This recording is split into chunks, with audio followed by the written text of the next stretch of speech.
Saudara-saudariku yang terkasih, hari ini Minggu 16 Maret 2025. Saya Romo Siga dari Paroki Santo Yusuf, Surabaya.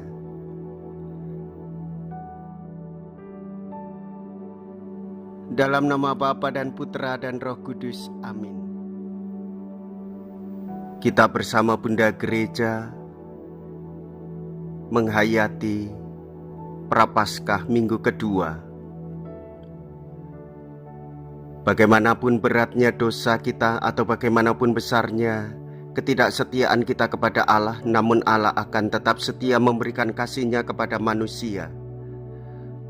Allah tidak akan mengingkari janjinya, yaitu menyelamatkan semua manusia karena Allah sangat mencintai manusia. Benarlah apa yang dikatakan oleh Paulus kepada umat Filipi. Kristus akan menjadikan kita serupa dengan tubuhnya yang mulia.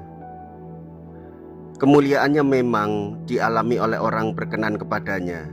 Kemuliaannya membuat orang merasa aman, damai, dan tentram. Semoga kita mengalami kemuliaan Allah itu melalui ketekunan dan kesetiaan kita membangun sikap taubat dalam masa Prapaskah ini. Ketika sedang berdoa, berubahlah rupa wajah Yesus. Mea culpa, mea culpa, mea maxima culpa. Marilah kita berdoa.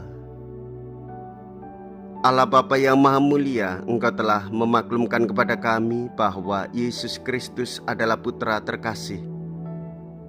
Ajarilah kami untuk selalu mendengarkan dan melaksanakan sabda-Nya, dan berilah kami pengertian akan misteri, sengsara, wafat, dan kebangkitan-Nya demi keselamatan kami. Sebab Dialah Tuhan kami, yang hidup dan berkuasa bersama dengan Dikau dalam persatuan Roh Kudus, Allah sepanjang segala masa. Amin. Tuhan bersamamu dan bersama rohmu. Inilah Injil suci menurut Lukas. Dimuliakanlah Tuhan.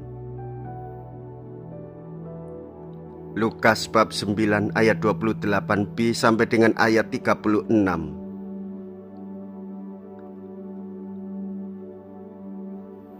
Sekali peristiwa Yesus membawa Petrus, Yohanes, dan Yakobus lalu naik ke atas gunung untuk berdoa.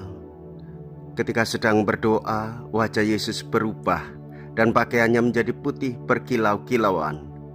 Dan tampaklah dua orang berbicara dengan Dia, yaitu Musa dan Elia. Keduanya menampakkan diri dalam kemuliaan dan berbicara tentang tujuan kepergian Yesus yang akan digenapinya di Yerusalem. Sementara itu Petrus dan teman-temannya telah tertidur, dan ketika terbangun mereka melihat Yesus dalam kemuliaannya. Juga kedua orang yang berdiri di dekat Yesus itu. Dan ketika kedua orang itu hendak meninggalkan Yesus, Petrus berkata kepada Yesus, "Guru, betapa bahagianya kami berada di tempat ini. Baiklah, kami dirikan sekarang 3 kemah, yaitu satu untuk engkau, satu untuk Musa, dan satu untuk Elia." Tetapi Petrus tidak tahu apa yang dikatakannya itu. Sementara Petrus berkata demikian, datanglah awan menaungi mereka, dan ketika masuk ke dalam awan itu, takutlah mereka. Maka terdengarlah suara dari dalam awan itu yang berkata, "Inilah anakku yang kupilih, dengarkanlah dia."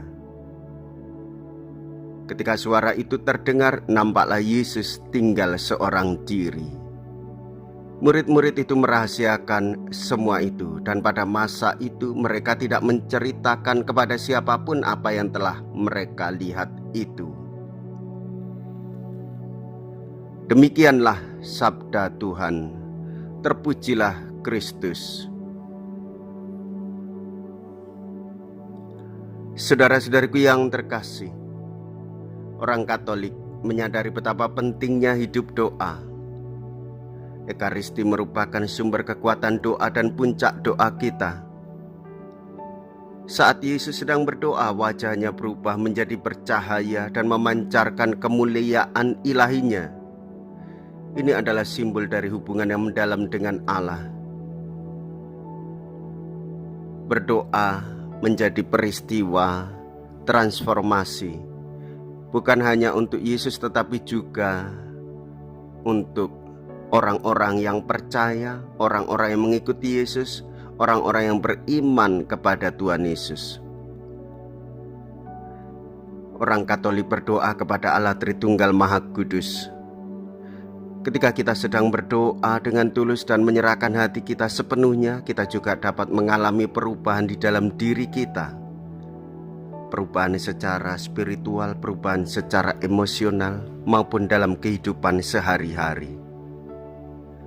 Doa membuka pintu bagi kasih karunia Tuhan untuk mengubahkan kita, sehingga kita dapat mencerminkan kasih dan terang Kristus di dalam kehidupan kita. Jikalau kita berani hidup menderita dalam Yesus, maka kita pun dipermuliakan di dalam Kristus. Terpujilah nama Yesus, Bunda Maria, dan Santo Yosef untuk selama-lamanya.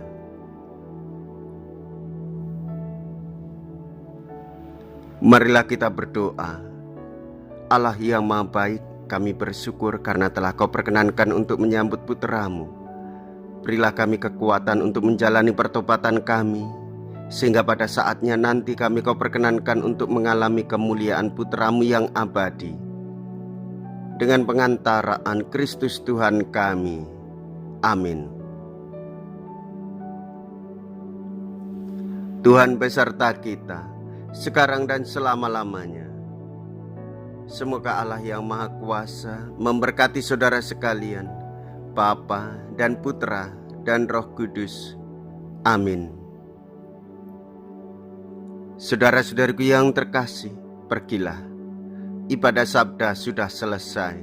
Syukur kepada Allah.